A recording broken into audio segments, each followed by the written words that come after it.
The Demographic and Health Survey for Nigeria for 2013 shows that 23% of women between the age of 15 and 19 have already begun childbearing. Now, the figure gets even higher in the rural areas because it shows that 32% of teenagers in the rural area have already started childbearing also. Now, there are issues that come with early pregnancy and childbearing. Well, we'll look at that and the other surrounding issues on this episode of Big Story. You're welcome.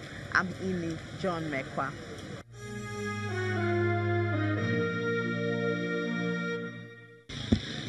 I'm not married. I dropped out from SS2 because of the pregnancy. I was 18 years when I got pregnant of my first daughter, my first son. But I got pregnant at the age of 17. Then I was still in secondary school. This is becoming a common scenario, especially in the rural parts of Nigeria.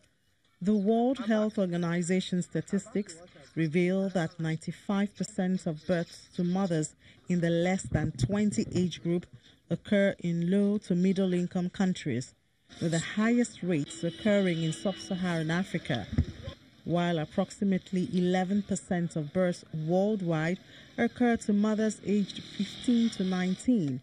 World Bank indicators show that teenage mothers form 22.9% of women in Nigeria in 2010. The report also shows that about 80% of these pregnant teenagers were totally unprepared for this situation in which they ignorantly or innocently found themselves.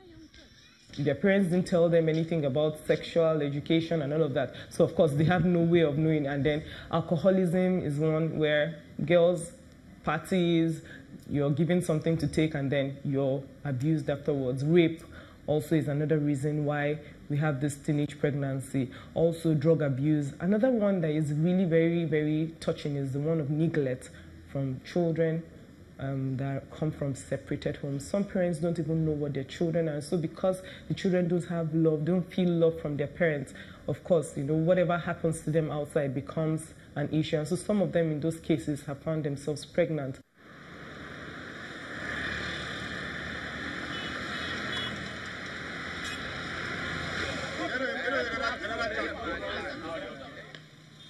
In Obiotoi community in Uyo local government area, we find one of the cases of teenage pregnancy.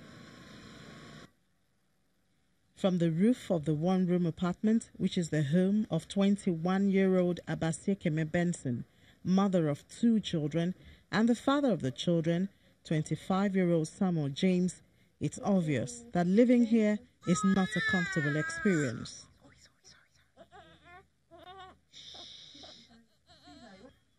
A room with no ventilation, insufficient space to keep essentials in the house, cracked walls, falling roof, and yet 4 of them are stuck here for a while.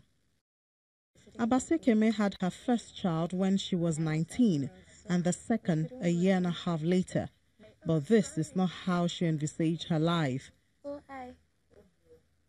She ran away from home after her parents got divorced in 2002 and she was left with her father. I was around 6 years or so. Then I grew with my father and my dad's cousin until he remarried in 2010. Well, my father is very strict. He's a strict disciplinarian. I'm not saying he's wicked though, but he's strict. And he believes in discipline. And somehow I didn't like much of it. He won't just talk.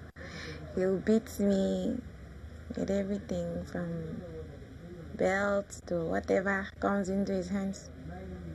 So as I grew up anyhow, people will start asking the marks on your body, what is it? Is it tattoo? Is it cane marks? And somehow I felt ashamed. And then my classmates will ask me, and some will say their father never touched them from this age and all of that. And so many times I felt ashamed. But there was nothing I could do. He had promised even if I was 40 years and lived in his house, he'll still flog me. Even at that stage of her life, when she was barely 16, she had a boyfriend and ran to him whenever she felt overweight by her father's beatings. One night I saw her in my office, so I decided to ask her, "What are you doing here?" She said the father just drove her away. Okay, I now told her, "Let's go to your father's house." We went and we knocked the gate. We spent about 4 hours there. The father didn't open the gate till dawn. When the father came and opened the gate, she now went in.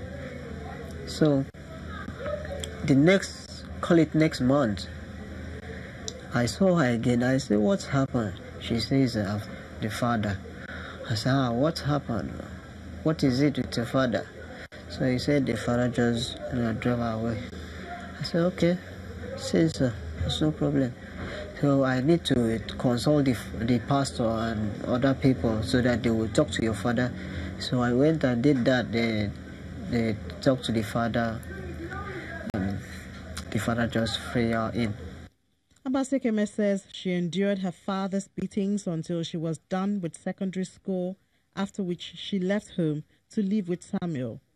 Unfortunately, the treatment she was running away from with her father, she met in Samuel. In fact, the story I gave was, I was tired of beating, I was tired of his flogging, nagging, and all of that. And it's just a situation of living fry pan to fire. When he's angry, he doesn't even want to know who you are and all of that. He beats me, slaps me.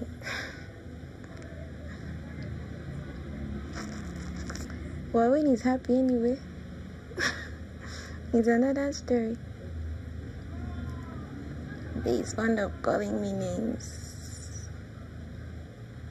Sometimes he insults my parents.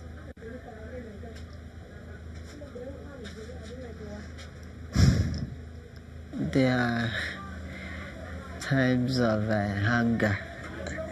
Sometimes she makes me angry. And I'm a kind of person that I don't like someone to hurt me. When I said, "Let this thing be here," I like that thing to be there. But she's the kind of person that when you say, "Let this thing be here," before you know, she will take that thing out of there.